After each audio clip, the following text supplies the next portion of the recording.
My name is Spencer Matonis. I'm the founder and CEO of Edulis Therapeutics. We're a drug delivery company based out of Pittsburgh, PA.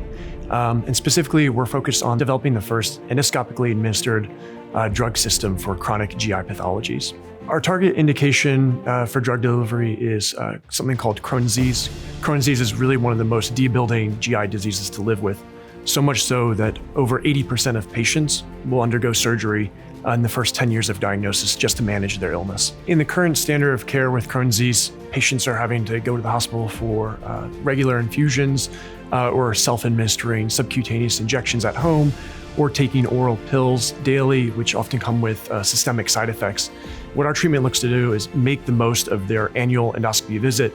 I think the idea here is that we can avoid systemic side effects by delivering drug directly at the problematic site and hopefully avoiding surgery for patients. We have an awesome team at Edulis, composed of myself, a general GI clinician, as well as an interventional endoscopist, and a team full of advisors, such as my PI at Carnegie Mellon, Professor Chris Benger. This pre-seed capital would be instrumental for helping us de-risk the venture and get extended large animal model data demonstrating Edulis' efficacy and ability to stay within the body for an extended period of time. I think this will be crucial for our first conversations with the FDA, as well as building up an investor pool for our seed round at the end of the year.